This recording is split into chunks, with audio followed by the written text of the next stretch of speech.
How you doing? How is your night going? Uh, it was hectic, but it's great. You finally made it. It seems like everything always runs to the last minute. You know Yeah, you're a true editor when you're rendering as you're driving and your computer is in the in the passenger seat. yeah. What's up, Skylar? Yeah, so like it just something wouldn't finish rendering in time. I literally just had it on my passenger seat rendering on the way home, and I was like, finish. And Yeah, it's sitting here on my desk and finished like minutes ago, and then it was uploading, and then yeah, I have to wait for it to upload, and I'm like, come on. that's But what it's winners good. do. We Right. procrastinate stuff.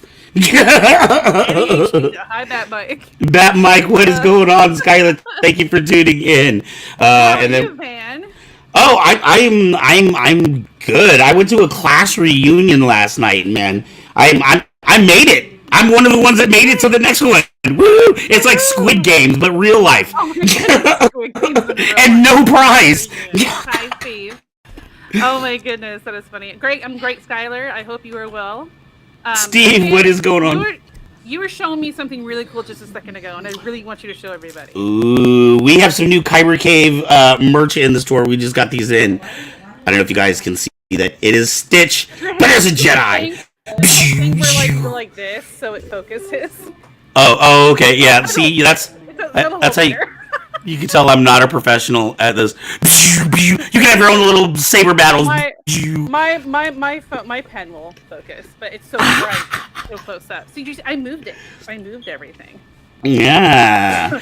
All So right. Well, we got a bunch of new stuff, and make sure to yeah. check out our website under the merch section for all the non-saber related, all the saber-ish stuff. Like saberish, but not actual sabers. Right. Like little tiny sabers for your ears. Well, I have some cool nerdy news for you. Some fun. Woohoo! What do you got? So, sort of kicking off the end of summer, there is a really nice, fun recipe for Oh, these ice creams. oh, hey! So, if any of you at home or even you, Van, want to try the new ice creams, just look in the description below for the link to the recipe, and it gives you instructions on how to make everything. Ooh, and with And it it, gave me, it looks like with a couple modifications that Vader could turn into a Jawa too. yeah, that's true. And then the thing you and I were talking about, that could be something we use for it as well. Ooh, Ooh. the more, dude, I did not sleep all night last night thinking about this idea. Like I'm really convinced that we need to do this. It will. Those of you who don't know what we're talking about, you will find out. When, oh goodness gracious! When we have more figured out, I just smacked myself with my pop filter. Lordy. All right, and so the other piece of news we have, which a lot of people are probably excited about, is Star Wars merch at San Diego Comic-Con. All right, these are just a few of the items that you will be able to get.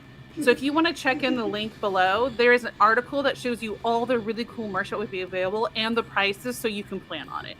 If you guys have I think it's ever something been like, super this is the useful. stuff that sells out. Like people get in the door and then they run to that section to go buy all of the little San Diego Yeah, like exclusives and get stuff. there ASAP, man. Because yeah, and Skylar says ice cream sounds awesome. Yeah, it sounds Yeah. great. I'm going to have ice cream right after we finish here.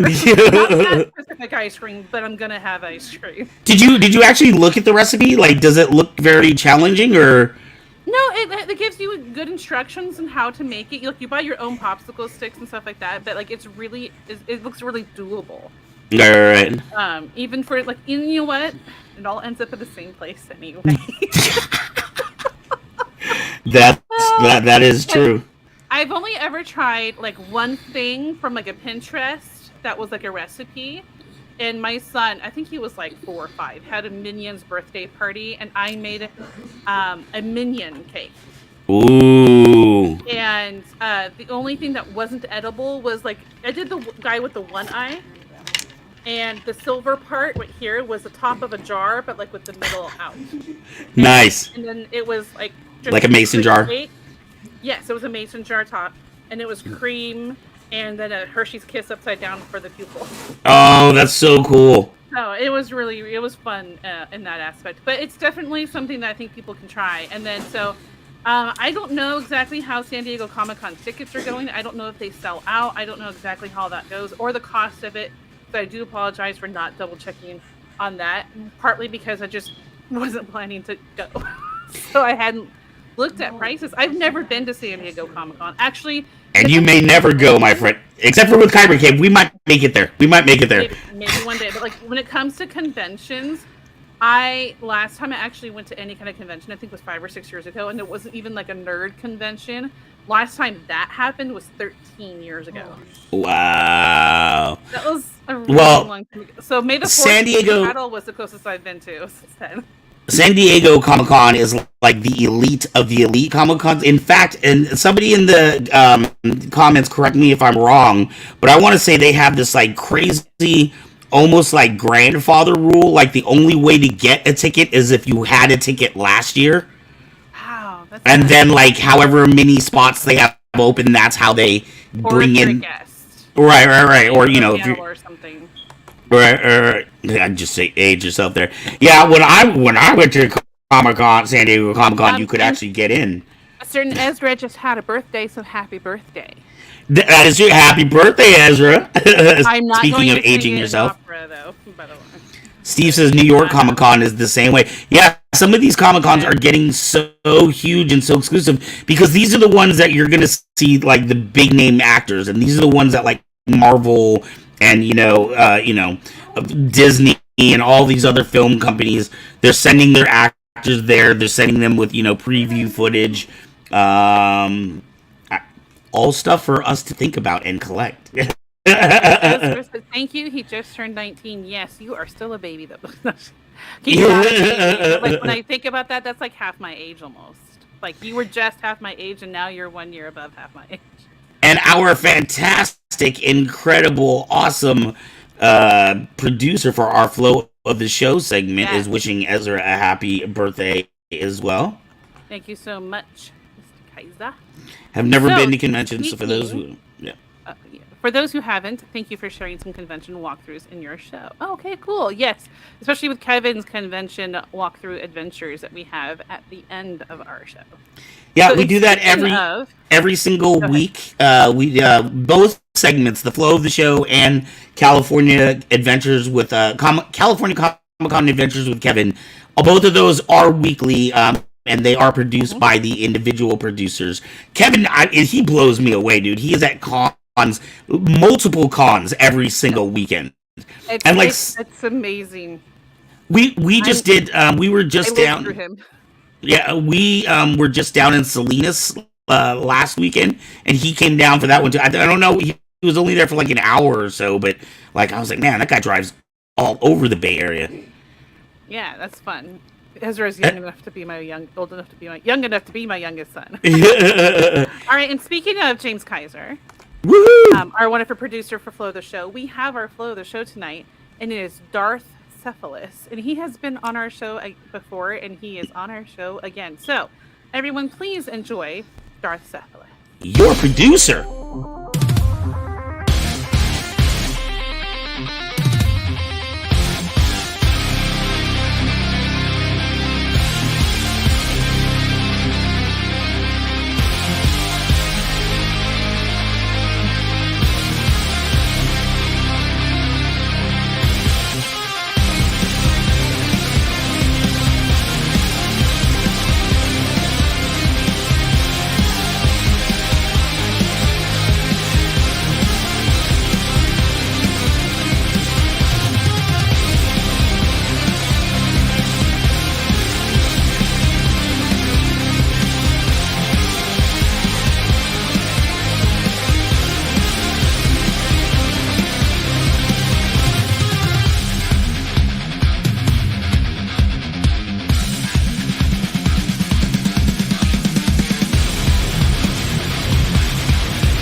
So that was so cool seeing the ones that were like behind his neck, like Right? his arm. I love how he I'm takes like, off. Such a I gentleman. saw it happen, and I just went like, ooh, like it felt like this, but like with the lightsaber.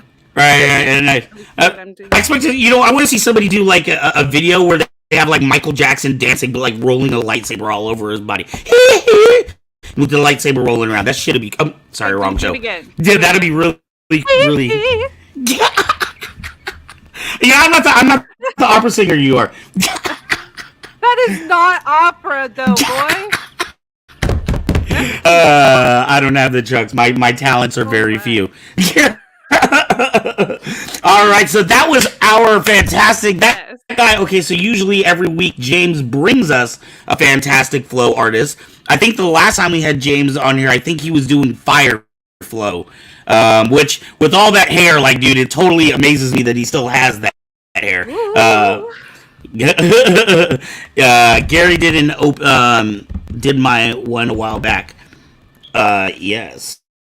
So, woohoo! But next we have, speaking of jokes and writing, we have a wonderful comedian and writer from Comedy Central named Tim Barnes here. I am not moonwalking, Skylar, no. As our guest tonight. So go ahead and enjoy this clip of him and then have a wonderful interview, guys. Yeah, I'm jealous. I'm going to be sitting back here eating ice cream. Drinking a beer. Drinking a beer and eating ice cream. Because that's so you. You know what? I will go for it.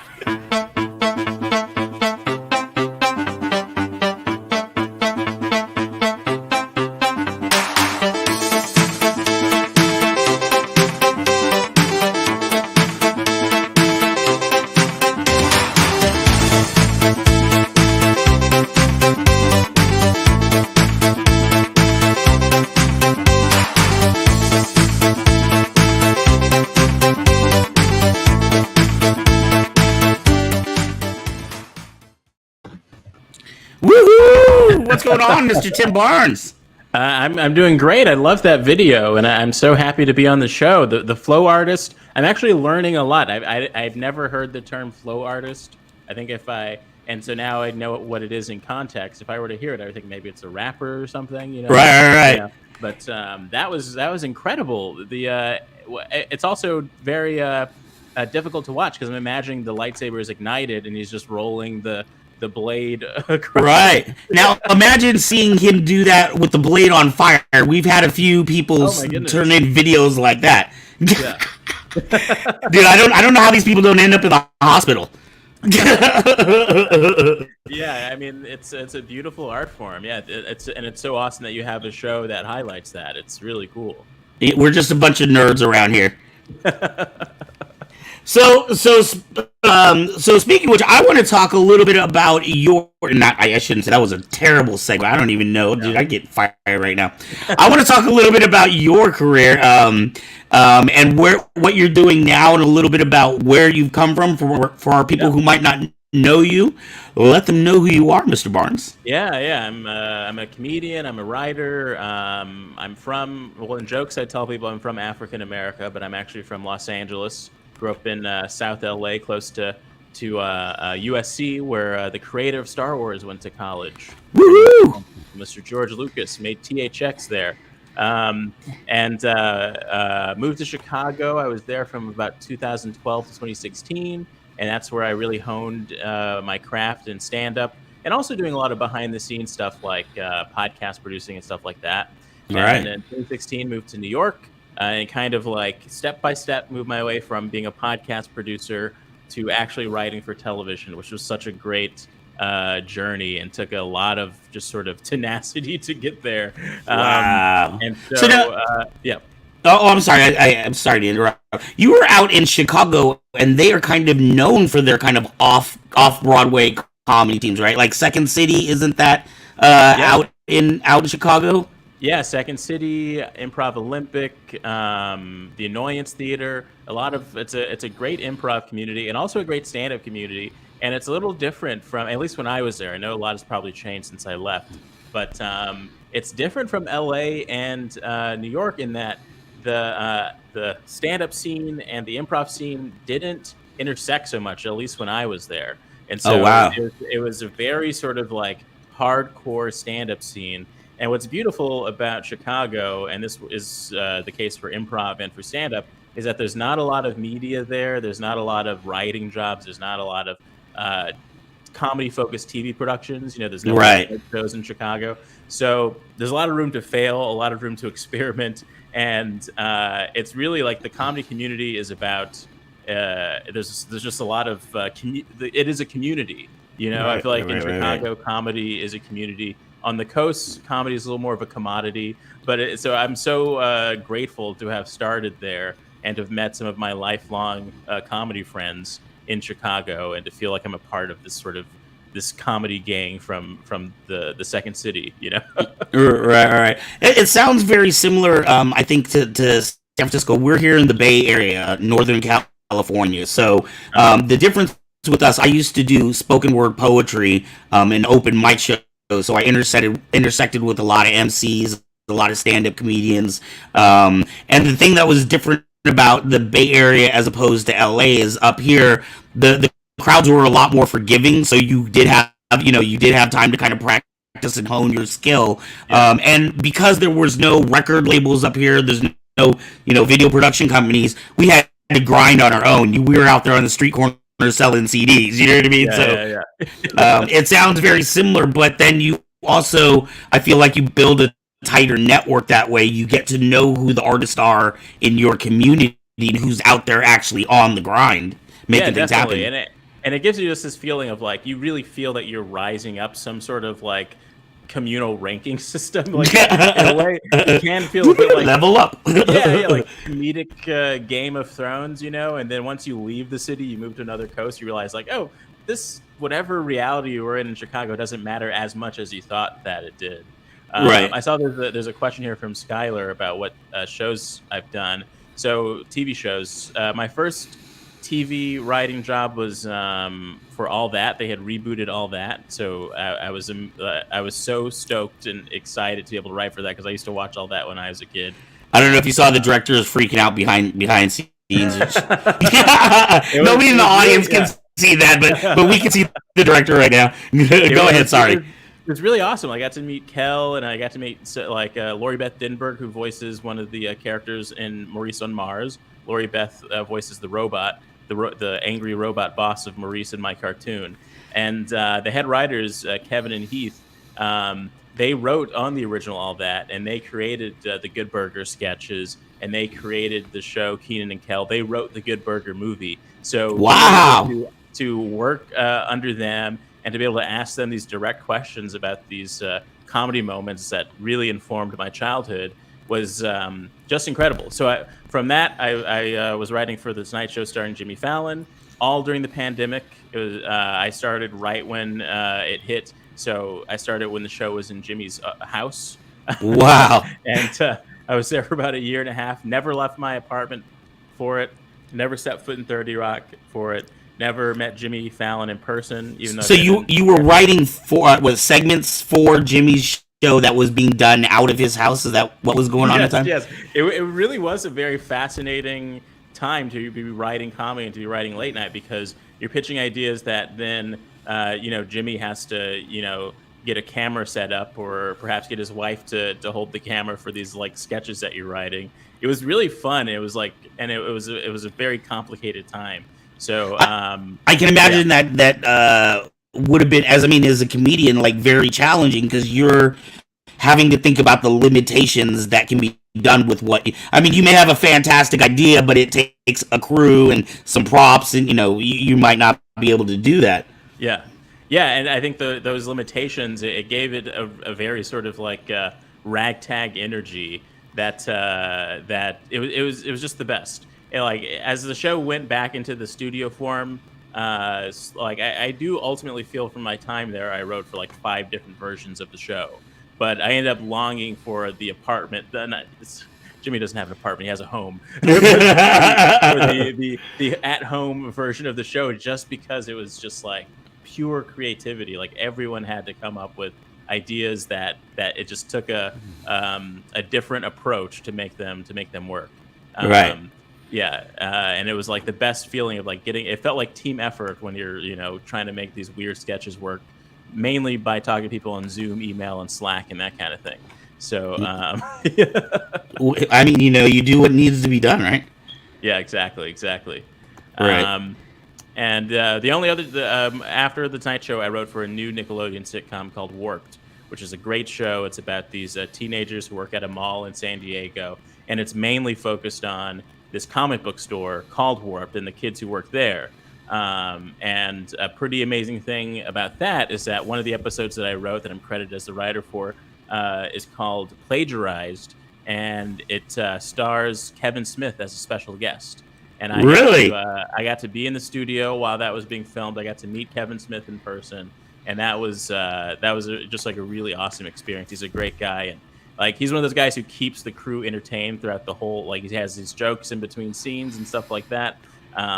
So yeah, that felt like an odd full circle moment too, because I was such a fan of his work, Right. like when I was in high school, and like wanted to pursue this life of making movies and writing and stuff like that. So to be able to meet him in person was pretty cool. That is absolutely amazing. Now let me ask you. Okay, you were talking about being in Chicago and kind of like Mortal Kombat leveling up, over other comedians. What do you think set you apart that gave you the opportunity to work for Jimmy Fallon, as a part to with the sea of other comedians that are out there? I think I was always sort of in and out of certain elements of comedy, and it was something that used to make me feel very disjointed and made me feel like, oh, I'm not a super hardcore comic, or I'm not, I was always, the guy who I went and did my set, hung out a little bit, and then just went home. I never like really ingrained myself and did all the smoozing that you're supposed to do. And a lot of that's necessary. Like if you want to become a regular at a comedy club, you really got to hang out at that comedy club and schmooze with the sit at the bar. Sit at the yeah, exactly. And that was so emotionally draining for me that I would just go home. But I think what helped for me is that my original passion in life was to be a filmmaker. I took a couple years of film classes at Santa Barbara City College before I kind of quit college and moved back home, and was working at a movie theater before my friend Ian Abramson and I, who's another great comedian, we hatched this plan to move to Chicago. And so I was kind of going through dual paths. I was doing a lot of stand-up, but I was also kind of carving a path and doing a lot of behind-the-scenes sort of technical work. So I ended up being, I got this podcast internship, and that kind of built up where I was like, I went from that. So I got this podcast internship at WBEZ, which was amazing. And then briefly, a podcast that I had created called It's All True became a part of the WBEZ podcast network, which was insane. Wow.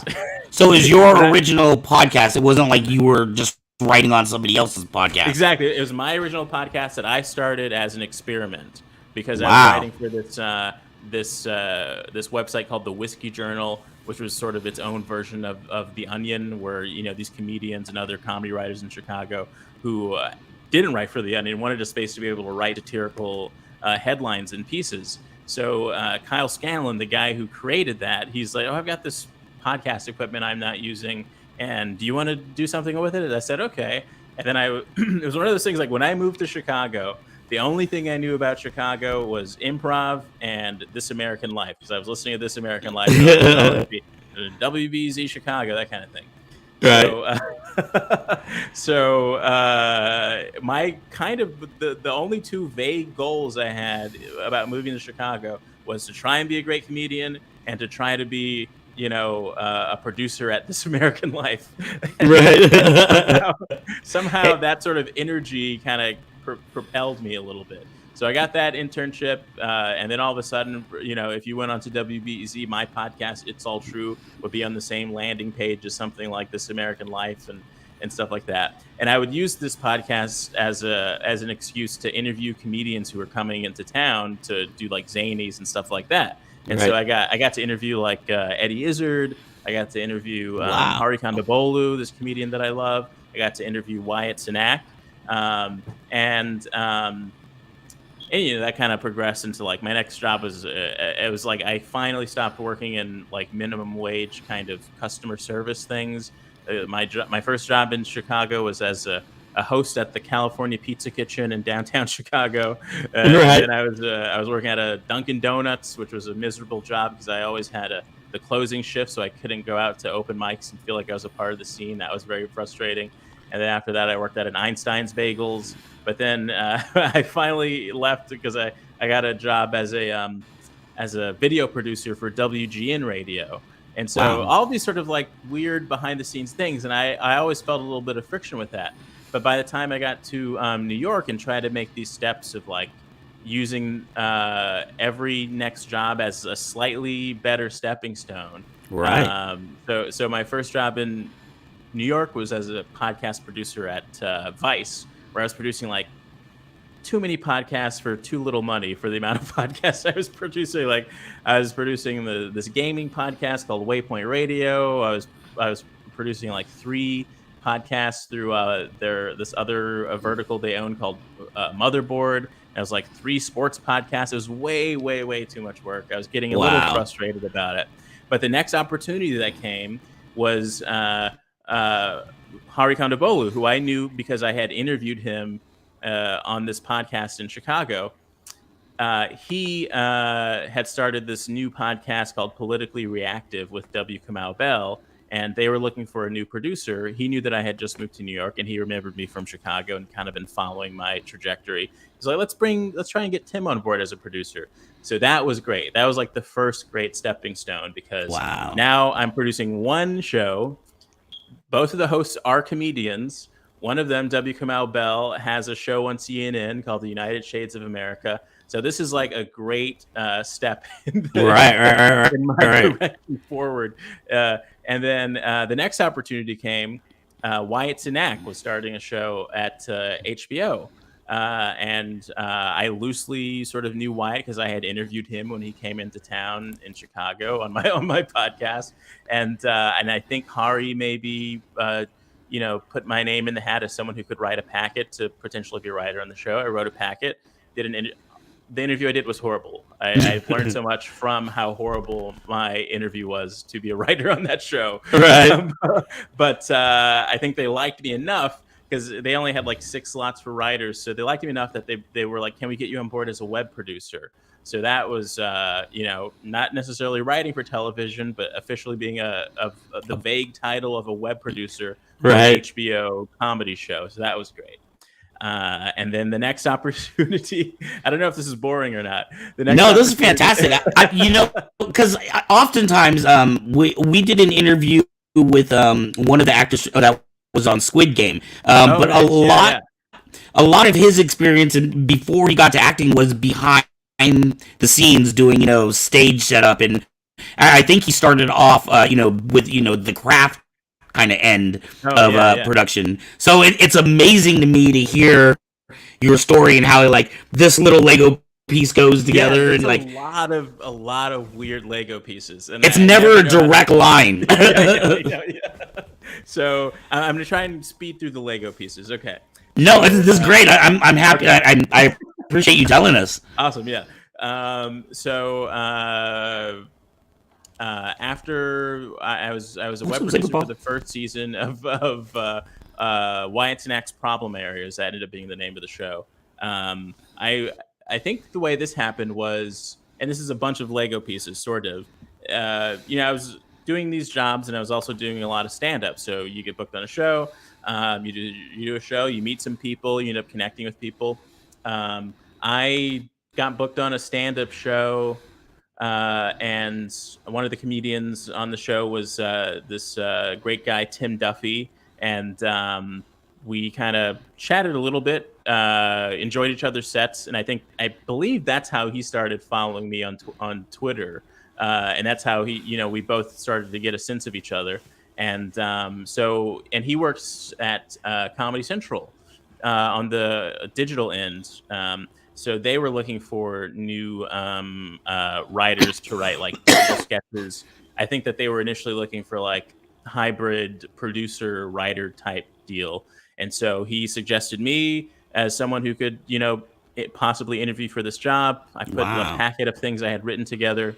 And this was the key. I believe this was the most important thing I've ever done in my career was when I interviewed for this. They were looking for a hybrid type of guy, someone who could edit, someone who could do all this other kind of stuff. I really only highlighted the fact that I could write, and I kind of made it seem like I didn't even know how to edit, like I had never touched editing. What's that? Or Premiere, or editing. And they still liked me, and they still wanted me to get. And so I cherished the fact that when I started working at Comedy Central, I was given this cubicle that had a Dell computer that had no software on it. So literally all that I could do was write. And I wrote more than what was necessary. But I just wrote all the time. And with the goal of just like, I want to have things that I can say that I wrote that have been produced. And in this situation, it's stuff that's being produced for an official comedy brand that is Comedy Central. So it was pretty awesome. And I learned a lot from it, from all the people that I worked with. And I wrote sketches like Baby Mumble Rapper, a fake documentary with that about an app called Sinmo, where you can pay off your sins, but on Venmo, so you can officially pay off your sins to the Catholic Church. Things like that. And it was just fantastic. I think I might have been there for like 2 years. I don't remember. But so what was great about that is like at some point, when I was at Vice, I ended up getting a manager. And my manager had heard that All That was looking for some new writers. And so she put my name in the hat for that. And she was able to send them a list of sketches that I had written that came out through Comedy Central. And so I think that really was the thing that kind of piqued their interest in just having a phone interview with me. Wow. Interviewed. At this point, I had gone through like this whole time. I have written countless packets. I've had like a number of general meetings and meetings for certain jobs, and they don't happen. I was so used to that. Right. But I kind of had an inkling of a feeling that I feel like this is going to go okay. Right. I oddly have a weirdly good feeling about this. At this time, were you still working? Were you still grinding the 9 to 5, or were you able to make money from just your writing at this time? At this time, yes, I was able to make money. Like my 9 to 5 was writing sketches at Comedy Central. So and these are like digital sketches that would go on their YouTube and Twitter and stuff like that. Yeah. So I had one more quick question, and then we actually had 2 questions from the comments that I wanted to get to. I apologize for cutting you off. Yeah. But at what point were you able to go? You were talking about working at Dunkin' Donuts and all these crappy jobs that we all have to do. Yes. It ain't just you. We all got to grind, right? But well, I guess not all of us. But at what point were you able to go, you know what, I think I'm going to be okay. I'm going to just focus on my art or the writing or whatever it is, as opposed to grinding that 9 to 5 job? Can you ask that, rephrase that again? Sorry about that. Okay. At what point were you able to make the decision in your head that I can quit working a regular, normal guy job, work in retail, and really focus on my art, and I'm going to be okay? It took a while to get to that point. I made a few very bad decisions that I've and so bad that I've kind of blacked out in terms of knowing how I survived, sort of thing. So when I was working at the Dunkin' Donuts, which was the most miserable job I've ever had in my life, and it made me question everything. I hated it so much that my first step into officially feeling like I was a part of the world of media was because this comedian, Brian Babylon from Chicago, he's a frequent guest on Wait, Wait, Don't Tell Me. And he ended up sort of taking me under his wing because he would see me. So I'm sorry, I feel like I'm just backtracking to more Lego pieces. So when I first moved to Chicago, and I was really in this mode of trying to do anything to make me feel like I'm actually becoming a part. Like I wanted to have an adventure. I wanted to go on the hero's journey, basically. Right. Because this is my first time really leaving home. I'm in a brand new city, and I really only have my own wits to for how I'm going to survive. I think I moved out there with like a little less than $3,000 and didn't even have a job lined up. Like that was the sort of chaotic Wow. energy that Ian and I moved to Chicago. Classic American story. So, once Brian understood my interest, because he would see me like volunteering, I was doing like a lot of volunteer work, and ended up doing a bunch of volunteer stuff for like WBEZ things, and that was great doing this volunteer work. I think volunteermatch.org is how I found a lot of them. Is because often when you're volunteering for like events, there will be free food. So always a plus. Always, yeah. So he would see me at these sort of NPR things, and he'd see me at these random comedy shows and open mics, and he had to just take me aside one day, be like, "Who are you? Like, what's your deal? Are you stalking me? Like, what?" And then I was just like, "No, I'm someone who is interested in the world of radio and also comedy." And so he said, "You know, I'm gonna make you an intern for my radio show," because he had this morning radio show that he co-hosted with Molly Adams called The Morning Amp.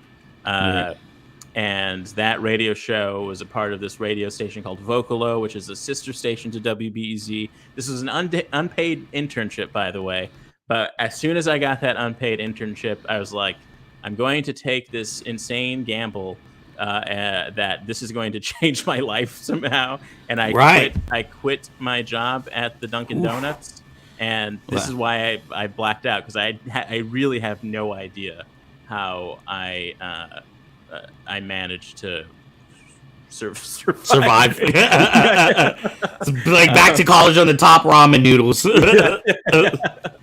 I forget the connective tissue. So that's my example of like, that was not, you were asking like when I knew that I could officially do this. For a while there I didn't, but I somehow just kind of like. Right. Well, I don't think working at Dunkin' Donuts at a job you hate was like help or didn't hurt the decision at all. Yeah. Hey, I think when I knew was God, when did I know? I think that's a question still to be answered. But I will say that I kind of had I had a few big shifts that helped me. One was when I at some point in Chicago, I felt really bogged down by the sort of 9-to-5 work that kind of stops you from being able to pursue your actual interests. Right. And I had to make a shift when it came to how I tackled comedy, where I had to be like, treat every open mic set. And I was new, like a year in, like no one was booking me on shows necessarily. I have to kill at every open mic set. Right. I had to be like, I had to turn every open mic set into like, this is your Conan set. You know what I mean? Like, this is my late night. I had to pretend that the curtains were opening every time I walked onto any stage, even if it was in some dingy dive bar. And I think that little shift helped. And that ultimately ended up being this, I think I had this sort of motto of like, treat your 9-to-5 job like it's your hobby and treat your passion like it's your work. Right. Little things like that helped me amazingly, because you can zone out enough in a 9-to-5 job and still be pretty good at it, but you have to treat your passion with like a job that you want to continually get a raise in, you know? Right. Like that's where you have to show up.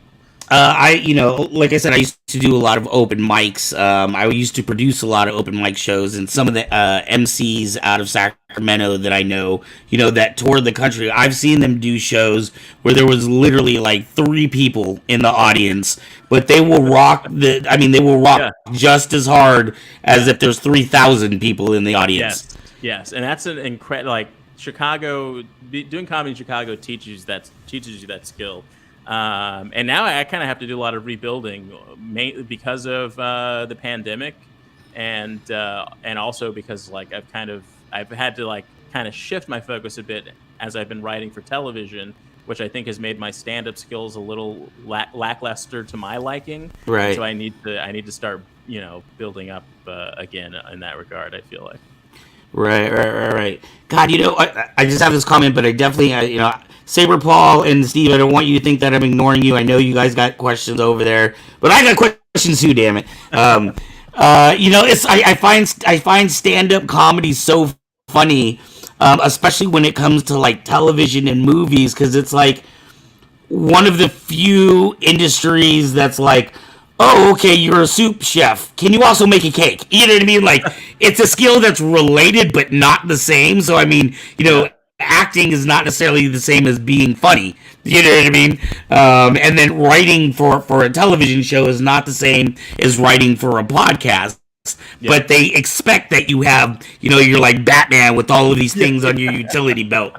yeah. And that kind of like, to answer your, like, I feel like I've been doing a lot of long and winding roads in answering your question. Hey man, that's how life is. Yeah.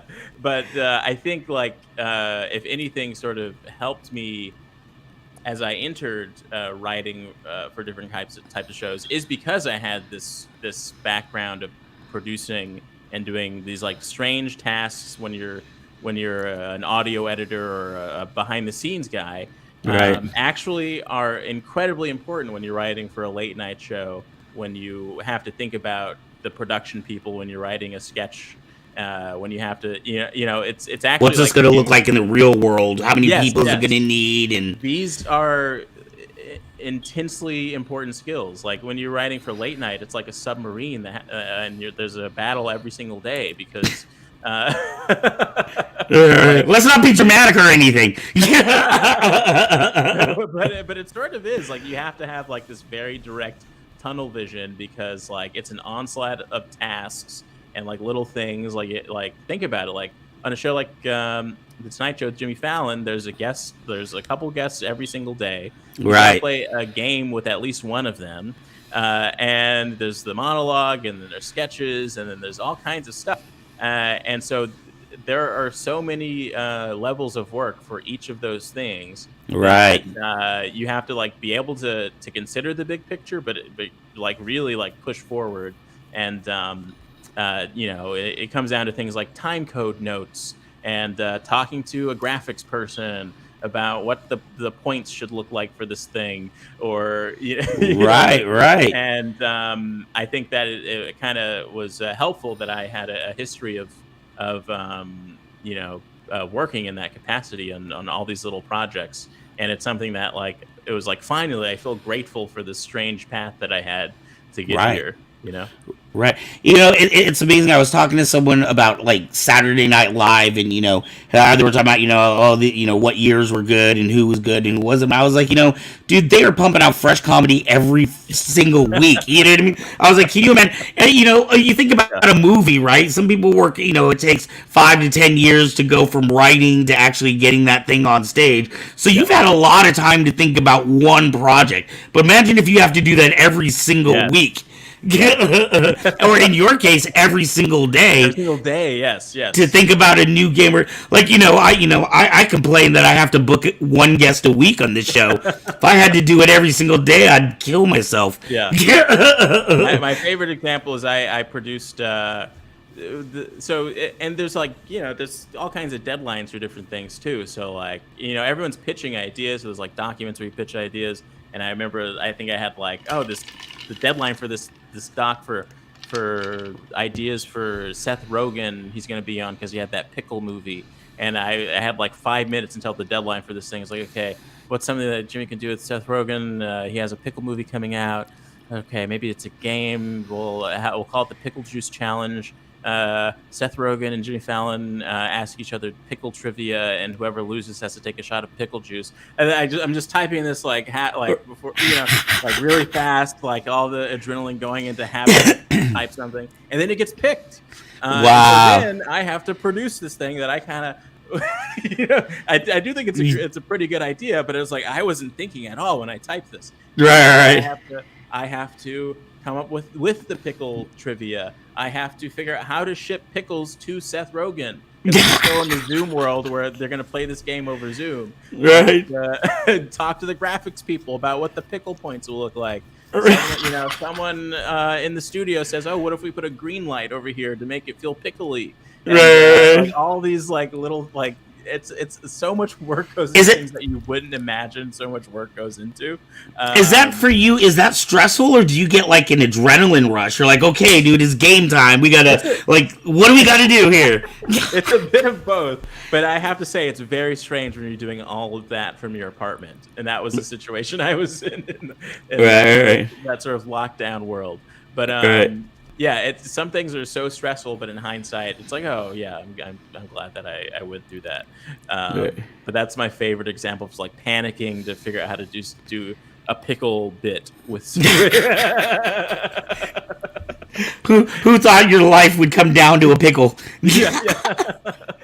Hey, I want to get back to. I apologize to the people in the comments. Don't think I'm ignoring you. I'm just having a really good time here. Please forgive me. Saber Paul had a question for you. His question was, "What's the most difficult type of show for you to write that you've done?" I do think it's hard to not to say the Tonight Show, because I just happened to be writing for that show in the most difficult time, like emotionally, in terms of the world, in terms of like everything you can imagine. Right. And because I wasn't working in person, I do think that was like the most stressful in terms of like there's so much miscommunication that can happen over Zoom, right, or email, or we don't have that sort of natural friction of being able to bump into someone's office and say, hey, what about that thing, or that kind of thing. So I think because of the circumstances, definitely the Tonight Show. And then the last show I wrote for, Warped, that was my first time writing in for a sitcom, something that's like 30-minute episode, whole story arc with multiple characters, and I've learned a lot from it. And so I think that writing for a sitcom was difficult at first, but I've grown so much. And since then I've created Maurice on Mars, and I'd love to to make more narrative things. I think that's the path I'd like to move forward with. But everything else before that was like sketch stuff and things like that. And a lot goes into making a 3-act or 4-act sitcom, and making sure that all these characters are serviced. And all this, like writing these really, really detailed outlines so that you can send them to the network and so that they understand what's going to be made, and writing an outline that's detailed enough for when you're writing the actual script that you know it's going to work. It's really like math problems. It's like these big equations that you have to make sure that this all adds up to this, because if we don't know that beforehand, we're going to be scratching our heads like, oh, this doesn't connect. You know what I mean? Right. So learning things like that was super fun and valuable. Right. Yeah. I don't know if that kind of answers some of it, but Steve had this question. Have you thought about doing pre-drafts for your comedy sketches? I'm not sure I understand what that... I'm not sure, because that almost sounds like what you were talking about when you submitted your idea for the Jimmy Fallon. There's just a pre-draft rough. So I'm wondering if that got covered. Steve, if that didn't get covered, let us know. Or maybe if you can reword that, and we'll figure out what you were talking about there. I want to talk about Maurice on Mars and how, really quickly, you make me think a lot about Steve Jobs. Steve Jobs, I don't know if you've seen... He has a very famous, he was giving the speech at a Stanford graduation. It was a couple of years before he died. And he was talking about, he has a speech, they call it Connecting the Dots. But he was talking about how he did all these random things in his life that at the time made absolutely no sense. One example was when he was creating the Apple, fonts, having different types of fonts was so important to him, but his partner was like, dude, you need to get over it. You know what I mean? We got bigger things to worry about. And he's like, no, man, I want multiple fonts. Yeah. And before that was never even, that was never an option on computers, but it was something so important to him. And now, I mean, as a graphic designer, you can't imagine not having a choice of different fonts to use. But for him, that came from taking a calligraphy class in college. And who knew that taking a class in calligraphy would lead to an obsession with fonts when you're creating a laptop computer. Yeah. So it sounds a lot like your life. You've done just all these like little weird random things that somehow equated to ending up on Comedy Central with your own show. Yes. I have a lot of vague faith that like little things will connect into something at some point. Even when, I try to, for the most part, never say no when someone asks me to be on a podcast, because I've been on the other end of that as well. Of like, Right. And we thank you. We love you. Thank you. and you never know, like what, like I've already told you two examples of like just me having interviewed someone on a podcast leading to something that helped me in my career.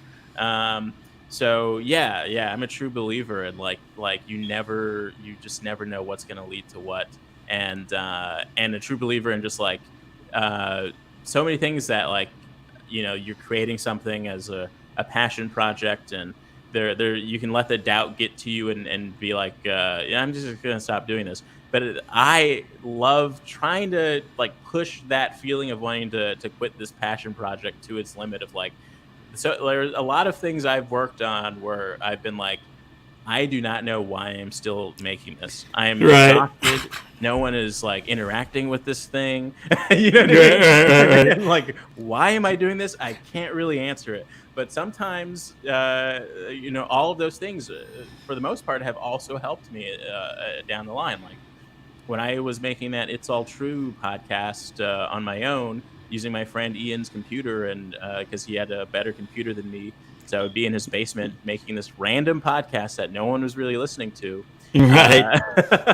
I was like, I was like really close to that point of like, maybe I should just stop doing this. But then that was around the time that I ended up getting the podcast internship there. The guy who ran the podcast at WBZ, Joe DeSo, listened to it and he liked it, and he kind of gave me Wow. guidance, and he was like, I think this is good enough where we can maybe put this on in the WBZ network. What do you say? You know what I Wow. mean? So, You know what? yeah. I'm so excited to get to talk to you, man, because I feel like you are like really a true story of like like all the time you hear these cliches. Believe me, I've been running this show for 2 years. All right, Yeah. you hear the clear cliches of like people always give up right before they make it, right? But after you've been doing the same thing for for a while, how do you know when Yeah. it's time to to throw in the towel? And then also too, I know for a lot of artists, it doesn't matter if you're a comedian or a musician or a filmmaker.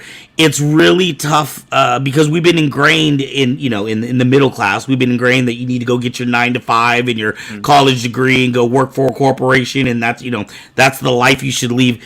And it's so difficult to leave, to make that final decision that I'm done with that life. Yeah. I'm going to choose to rely and have faith on myself and my own talents, and Yeah. to get me from one project to another, especially in Hollywood, or with what you do, where it's you may be working on one project for a year and then you got to go find another project. Yes. Yeah. You always have to have irons in different fires, and yeah. I feel like that's something I was about to say, but I kind of forgot. Dude, that's the story of my life. So let's talk a little bit about Maurice on Mars. This project is like yours, right? This is your baby, right? Mine. Yeah, and it's exciting in a new way for me, because a lot of the stuff that I've made have been for other people, and or like in collaboration with my good friend Ian Abramson. A couple years ago, we made this short film called Inland Empire that we were shopping around to be a TV show. And I've worked with him on a lot of stuff. I worked on things, but to have something where it is a narrative show, telling a story that is purely my own, was just like something that I just felt the need to do, especially because the time when I initially pitched this, I was working at the Tonight Show from my apartment. And when you are writing on a show like that that has a singular person as the voice of the show, it does do something to your brain. And any show will do this, because the head writer of a show, like, there is a singular voice and this is just the nature of the job, that you are pleasing. And so the job is to understand this one person's voice. And in the late night situation, that one person's voice, it's not even that they're just the head writer, they are the show. And Right. so I do think it's very important for writers to have a little bit of something, on the side that feels like their own, because the one person psyche can kind of like take over a bit. So Right. this is also in that time where it's like I just need to be able to split my brain from Jimmy World and my own. Right, and right, right. Right. so this project kind of existed throughout that time as well. But yeah, I had been thinking about Mars generally for a few years, as like all the billionaires are trying to go to space, and it kind of really solidified my mind that I think in the next 20 years, people will be on Mars, and and with that as a solid concept, as like this is definitely going to happen. I was just always doing these brain thought experiments of like, so what does that do to music? What does that do to art? What does that do to race? What does that do to gender? What does that do to religion? When you're just putting on Mars at the end of It's a fresh start. is it? Yeah. but how fresh can it possibly be? Like Right. the trappings of capitalism will Always bring follow us. their way onto another planet. And so it was just like whenever I got drinks with someone, I'd be like, so what do you think happens to religion on Mars? Like that kind of thing. And then So this is something. It's not like you had an opportunity. It's not like the pickle thing where you just thought of something in 5 minutes and threw it out. This is something you've been stewing on for a while. Yeah. It's something I've been stewing on for a long time, and I love reading science fiction, and I love Ray Bradbury, and I think that like Ray Bradbury had a collection of short stories called The Martian Chronicles, and he's written a lot of short stories and sci-fi things that takes place on Mars. And I do like Mars is like the ultimate sort of sci-fi example of like a planet that represents two things. It represents a threat, but also a hope for a type of utopia. And so it's either Mars attacks or it's like some utopic new society on Mars. And so and then I kind of vaguely had a concept of like, okay, what if there's just like I want to make something. A visual that always popped in my head was just a bodega on Mars and the people who kind of walk in and out of this corner store on Mars. And then the tragic. I'm not going to lie about this. Like a part of how this happened was the tragic death of George Floyd. Put all of corporate America into its sort of white guilt complex, and so every Black creator I know, me included, was like getting all kinds of general meetings all of a sudden. Aunt Jemima was being taken down. Uncle Ben got the boot. Band-Aids, finally Band-Aids for Black people. And so I knew that that Comedy Central was looking for people of color and Black people to pitch ideas in the animation space. And so I pitched a few, and one of them was Maurice on Mars, which ended up being a kind of condensation of everything I had been thinking about, what's going on in the world right now, and even like things like the fact that I used to work at a Dunkin' Donuts and I couldn't pursue my actual goals because I'm working at this Dunkin' Donuts. I didn't even realize it, but I kind of poured all of that into this pitch about this struggling artist who moves to a Martian colony and is the only person who realizes that this colony is just repeating the same old Earth problems and putting a new spin Martian, on it. right? Yeah. They gave it the green light. It was moving forward for a bit, and then there was a time of merging and things sort of shifting. I think Viacom and CBS had just merged, so Maurice on Mars was in limbo for a little while. I think it was in limbo for like 4 months maybe. And then I was so sad about that. I was like, is this just like gonna your one time and then all of a sudden then miraculously it was back on the board. And I was just like very excited for all the steps that it takes, because this is the first time I've worked with animation, and we ended up working with this animation studio called Cartoona. They're great. I got this wonderful artist named Uche. He has this hilarious webcomic called Vibe Check. You should check him out. He's on Instagram as Ucheoma. So it's UCHOMAAA, and I love his art style because it's like a combination of like old school, like almost like Looney Tunes esque animation, Right. and a little bit of like modern sort of anime style as well. So Right. I think he's just like his art stands on its own. So I brought him on board as So a we're character okay. designer. Yeah. Really quickly. So are you, when you got the show, were you primarily hired as like you were the main producer of the show, so you got to choose your artist, right? No, I just highly suggested it. Is what it was. So I was, the writer, creator of the show, Thank you, Menzo. and I was given like a few options for like, what about, here's some options for some animation studios that we could work with. And I really liked the variety of styles and work that Cartoona had done. So it's like, and as me making my first animated project, I would like to work with a company like Cartoona that has made a lot of different products in an official capacity, so that I can learn from them essentially. Right. Um, and by then, I had also um, been following Uche's work, and so I was like, can we get him involved in any way possible? Like, I would really Wow. like to have him on board. And so they reached out to him, and they kind of figured out how to get him on board to design all of the characters. And Wow. I love how the characters have turned out. They're just my favorite part of the show. And I should say that a part of this is that talk about passion projects.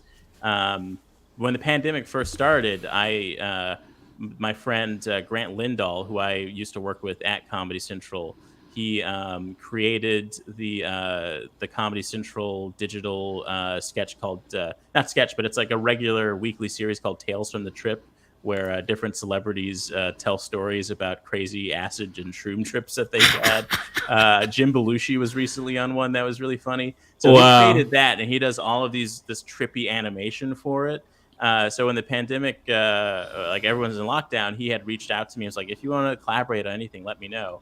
And so, we're in lockdown, stand up is gone, like no one can do stand up anymore. And I realized like I'm going to need some sort of regular outlet to create something and to feel like I'm, being funny in some way.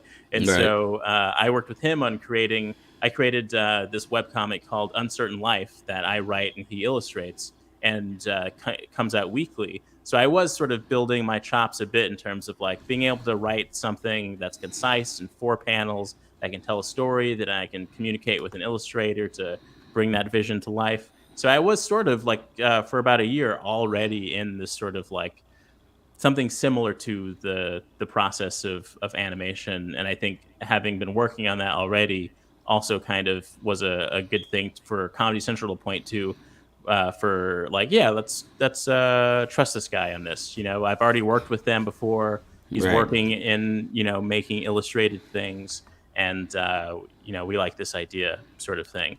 Right. Yeah. Hey, really, really quickly, I don't want to throw you off. I want to come back to where you're at. That Mike had a question, and it's been floating out there, and I've been like waiting for a break to get this in. I don't think we're gonna get there, so I'm just gonna hard break it. Let's get this question in. I want to hear a little bit more from you. We're actually over, but I've been having such an amazing time that I'm like, Yeah. the director will forgive me later. But yeah, I want we take about 5 or 7 more minutes or so to hear the rest and kind of wrap some stuff up.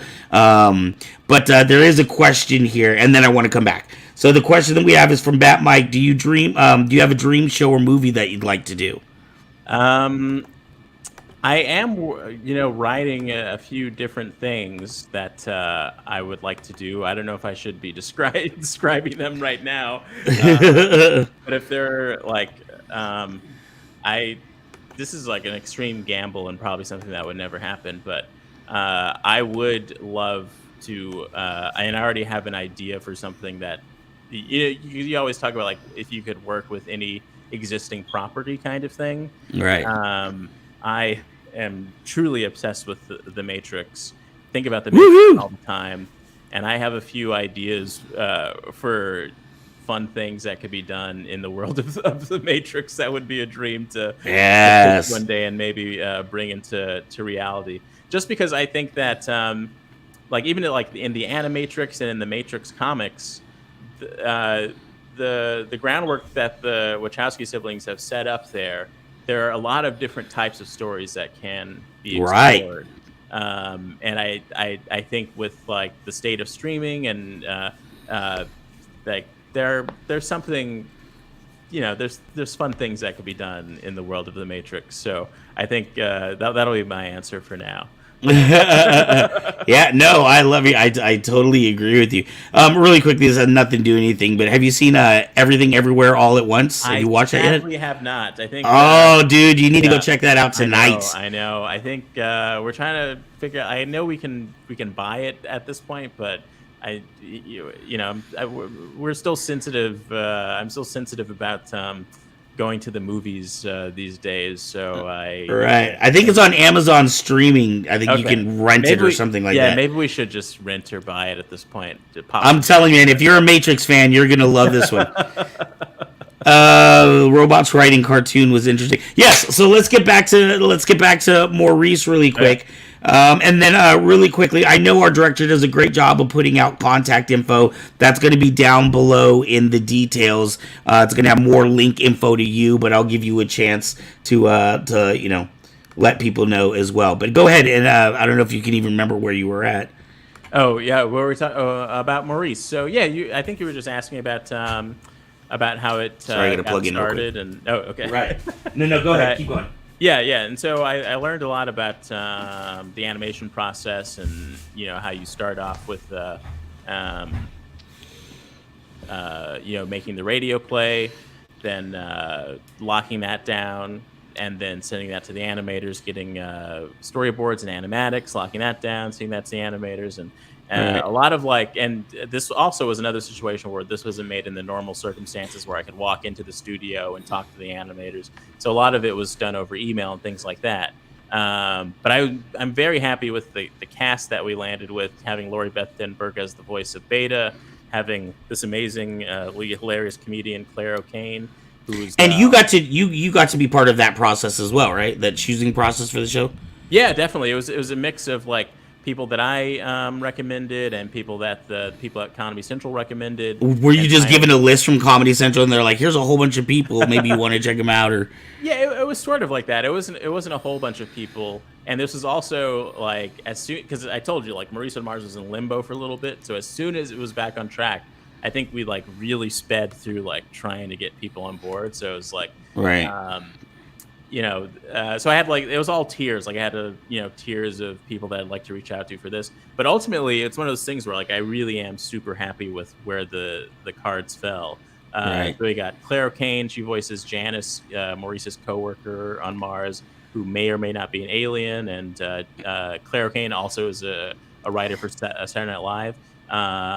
This amazing, one of the greatest comedians to ever live, Dwayne Kennedy, voices this character Joe, who's always reading a different book in the coffee shop, and it always has these sort of side comments. He's the guy who says look at that, the system put another brother in a jar when Maurice puts yeah, and that was totally ad-libbed by him, by the way. The best line in all these 3 episodes are Dwayne Kennedy ad-libbed. This other great comedian, Sean White, voices Braxton Tusk, the sort of combination of Jeff Bezos, Richard Branson, and Elon Musk. Right. And I think that's sort of all of the main cast. And and So okay, when we have a question down here, but my question really quickly, going back when you pitched this idea, was there ever a pilot or was it just a pitch? It was just a pitch. Yeah. So it was title, log line, or 1 or 2 sentences, and then examples of 5 stories. It's 5 episodes. Wow. Yeah. And so at that time, had you officially, I know you've been thinking about this story for a long time, but had you been thinking about it, just in the general terms, or had you really thought about, well, if I actually did this, episode 1 would look like this, and then we've got to leave some meat to carry over to episode 2. How do you go from, it would be mind-blowing. First off, I'd be like, holy crap, I actually got it. What do I do now? I was sort of holy crap, I actually got it. What do I do now? I have to look back at it because I'm sure a lot has changed. and there is just like a lot that happens in the process of like getting greenlit, having conversations with people at the network.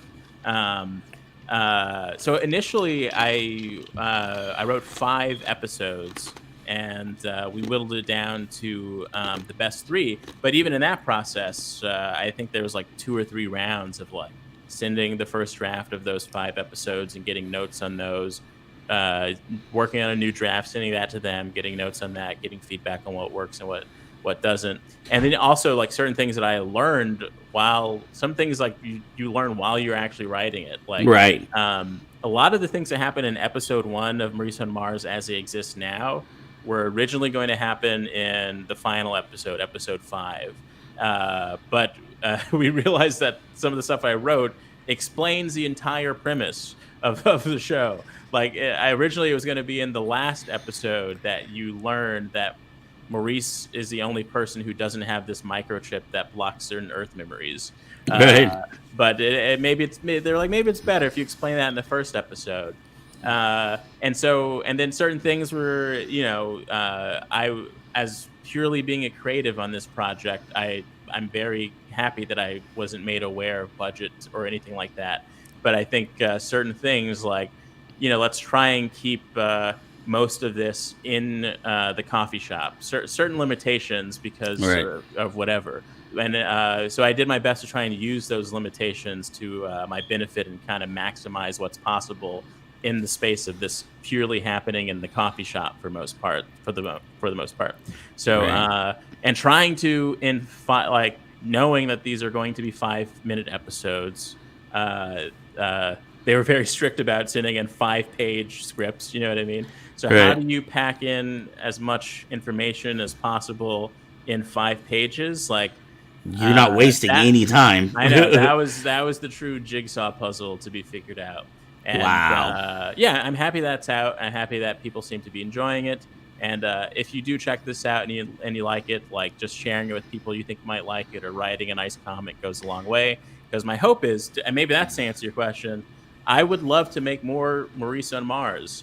I think that that there's so many stories that can be told. I have a concept of the inner workings of what could be the actual show that has multiple episodes that are fully fleshed out. 30-minute episodes, that type of thing. So yeah, that is a goal of mine. Right. But yeah, maybe I'll just end up writing my own Maurice and Mars fan fiction that I put into We're gonna keep this going. We're gonna keep this going for years to come. Yeah. Really quick, Kevin Hogan had a question, and then we're gonna do a quick wrap up. We're way over, but man, I cannot thank you enough. I've had so much fun on this interview, and luckily it's not like TV where we have a strict hour and then you just cut off. We can just go as long as you want. Yeah. Kevin Hogan asked, and I think this has to do with maybe a technical term. Oh, yeah. He said, "Is radio play a type of animation or part of the animation process?" It's part of the animation process. So the idea is that it feels like you're listening to an old school radio play. So in the case of Maurice on Mars, we sent mics to all the actors, and we had these individual recording sessions with them, and then that gets taken to an editor, and they make a first mix of like possible takes from everyone, so if you actually hear what the episode's going to sound like. And Wow. so, for example, I get the first edit of that, and I kind of remember, like, I feel like there was a take where this person said it in this way. Can we add that in here? Can we maybe split this monologue with the thing that this person is saying to make it feel like it's a conversation? Right. Like, can we, make, and then you're also getting like sort of a basic idea of what some of the music might sound like or what a sound effect might sound like for certain moments. So you're sending notes on that. But So all of the audio is done before any of the Yeah. animation's done, correct? Yeah, it has to be locked down because Yeah. it has to be, basically unwaverable by the time you send it to the animators. Right. And then, so like, there's a lot of things that you're working on, and then it has to be locked down in order for the next piece to happen. So the radio play has to be locked in order for you to send it to the storyboard people. And what happens is they'll make storyboards. We've all seen them, like what the shots will look like. And Right. then those storyboards get taken to an editor who turns that into an animatic.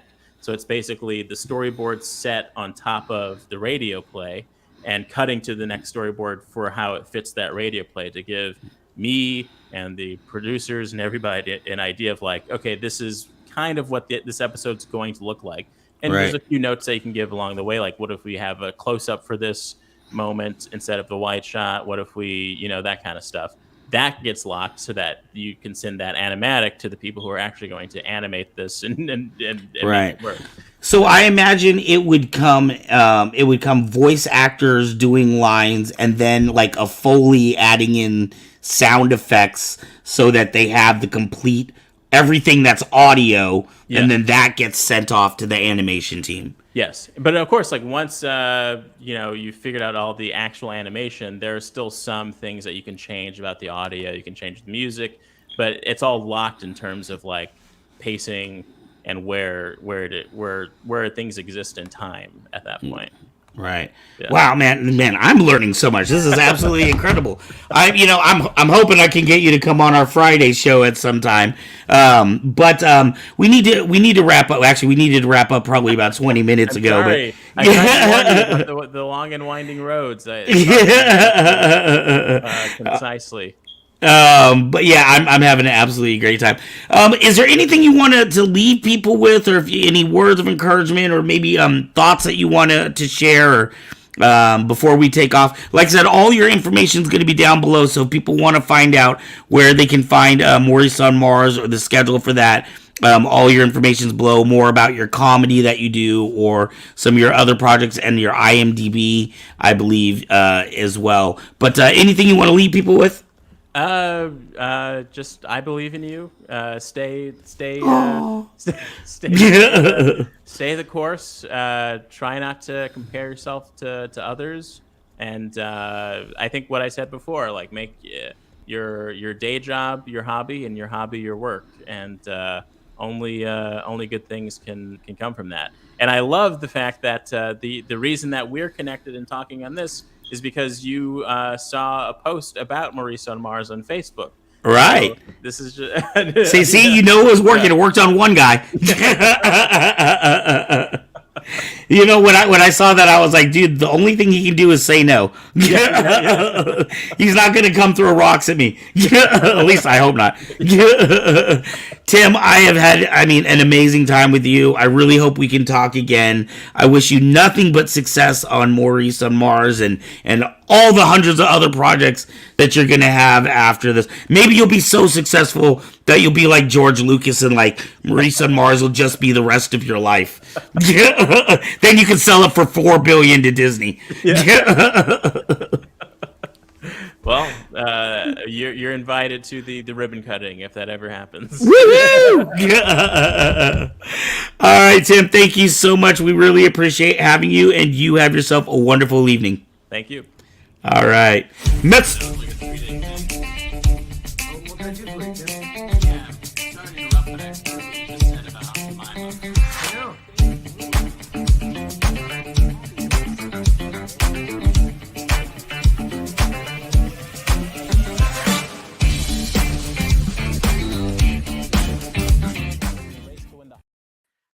Oh gosh, no, don't make me big. Jesus, goodness gracious. That was probably one of my favorite interviews we've had on this show so far. Woohoo! I've been a part and everything.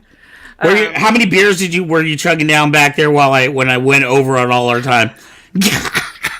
0. Drink on the job, You're so straight laced. It's funny you said it because, so Tim was talking about believing in yourself, and like he believes in you and kind of thing. And one thing I always have trouble with, because I used to perform in theater, I used to do stuff like that, and I still love doing it. It's just been a while, COVID, and I would overthink. And I was a last minute replacement for someone once, and they asked, "Can you do a Cockney accent?" And I was kind of like, "Oh, wow."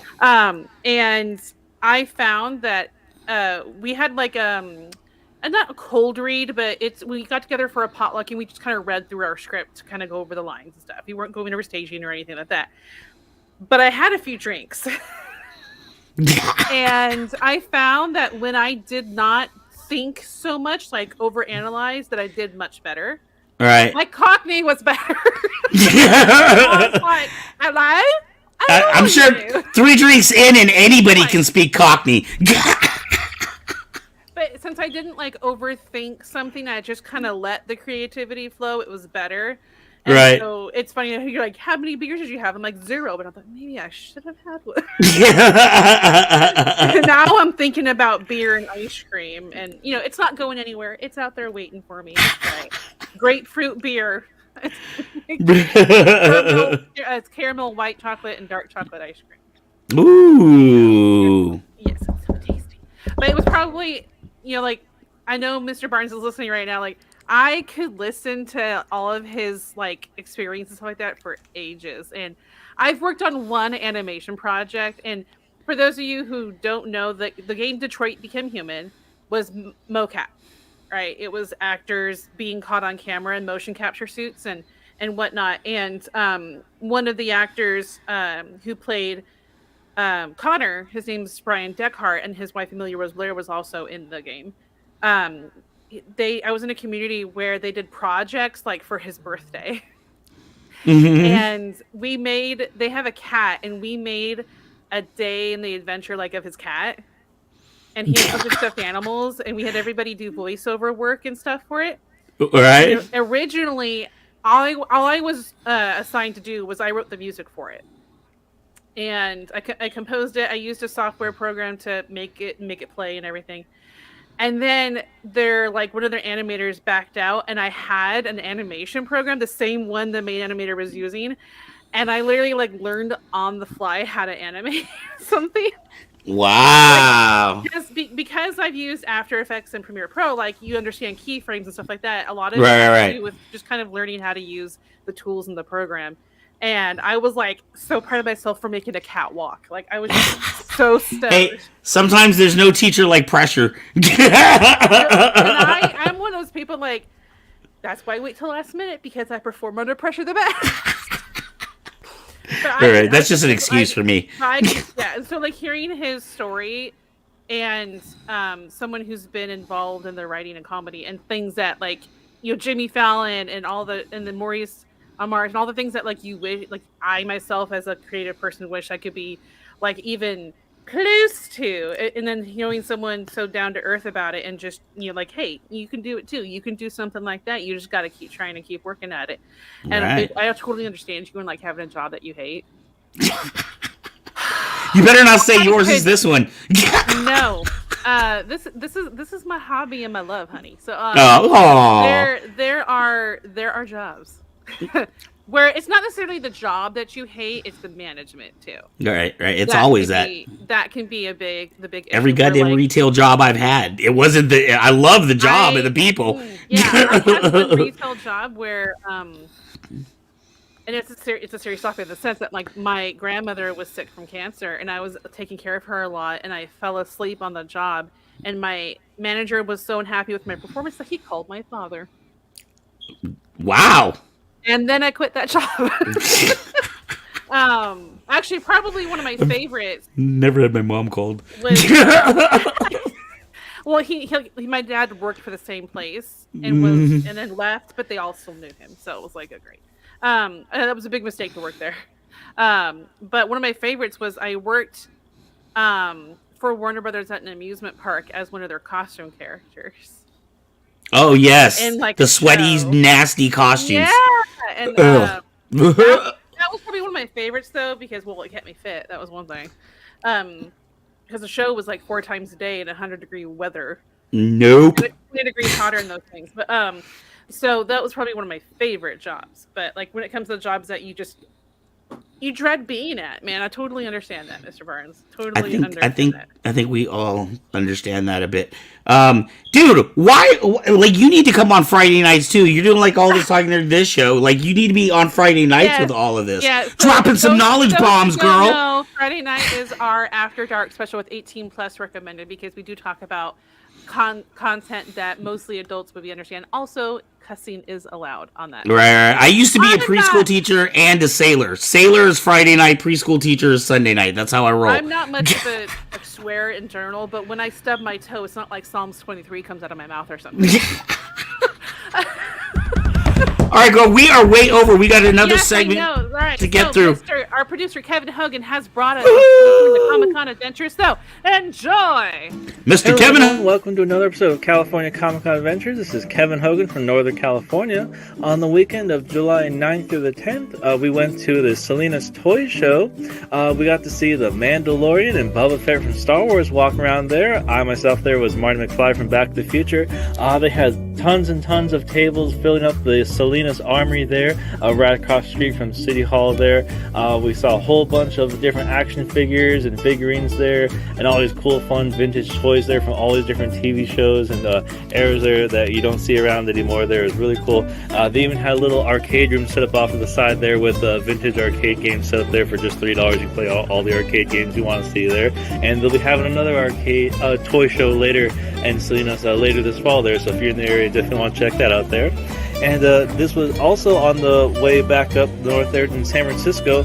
We got to do a little cosplay gathering there. This was the beach episode cosplay gathering, they called it there, at the Sutro Bass area National Park there in San Francisco there, near the USS San Francisco Memorial there. Got to see some spectacular beach views there, the San Francisco Bay area. Got to see the Golden Gate Bridge there. I myself there, still walking around there as Marty McFly there.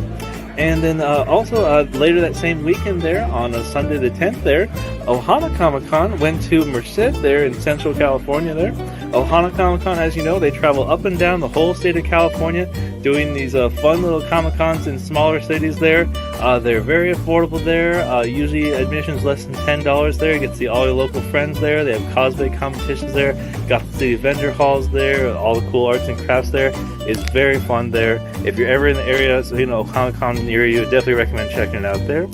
And if you ever are looking for events coming up near you, definitely want to check your calendars, because on Saturday, July the 23rd, Ohana Comic-Con is coming to Yuba City in the North Bay. Definitely want to check that out there. And also, there's going to be a Concord Toy and Collectibles show at the Concord High School on July 23rd and the 24th there. And then also the Weekend Blender that many of you are familiar with down by the Sierra Mall in Fresno area is going to be coming up to Northern California at the Tracy West Valley Mall on July 23rd and the 24th there. So that'll be fun to get to check out there.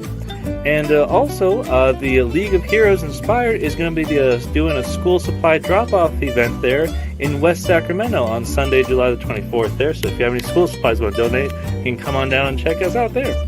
Well, thanks for watching. Hope you guys enjoyed the picks there, and I'll be seeing you there at the next Comic-Cons.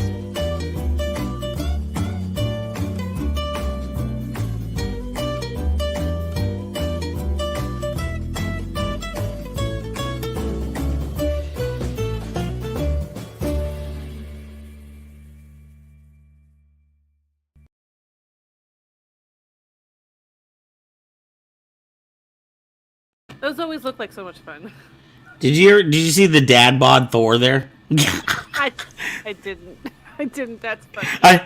I love how there's certain cosplays like Squid Games where they just have tracksuits, and also in Hawkeye there was the tracksuit mafia. Like they made it so easy for cosplayers now. Yeah, I would just go get just to be comfortable, man. Right, exactly. See, speaking of Thor, like I just saw Thor: Love and Thunder last night. Finally. Yes. Which it was fun. No spoilers, okay? Anybody, no spoilers. But like, it was a lot of fun, a lot of silliness, and it did have some seriousness to it. I had to wait a week and a half. One, because I had just gotten out of quarantine, right? And then the next day, the day it came out, my husband left to Mexico, right? And when he got back, he was really sick with food poisoning, heat exhaustion, and sunburn, like all those at once. Oh, jeez. But he's doing a lot better now. Today is like a little bit more normal of a day. But so we did get to go and see it last night, so that was a lot of fun. Everybody loves the dad bod Thor scratching the belly during the costume. See, there's one for me. There's one I can actually do. Like I've never cosplayed. I accidentally did once. Did I tell you about this? I was at an anime convention, and I was wearing a kimono. And they're like, how about you be our Kaylee from Firefly for this picture op? I was like, sure. You're like, who's Kaylee? Yeah. All right. let's get wrapped up with our TikToks. We will be back again next week. I can't even remember. I don't think I have anyone booked out for next week. I think I like got into a stretch where I had booked out so far, and I think I'm at the end of that stretch. That's just a couple people, so there's possibles. Ooh. See, you never know. Like Van said, you message someone, the worst they can say is no. No one's gonna throw a rock at you. That's right. That's right. All right. So you guys, thank you so much for tuning in. Thank you, Mr. Barnes, for coming on our show. We enjoyed every moment. It is late on the East Coast there, so thank you so much for having us. Thank you, Kevin and James, for your fantastic segments. Thank you, producers Kevin and James. And for those who want to check out the flow of the show, the descriptions and his info is in the description below, as well as the news articles from earlier. And the Kevin Comic-Con info. If you need to know, just look back at the video a little bit, and you'll see all the information and all the conventions that he posted information about. So, enjoy the talk of the town. Good night. Good night, River.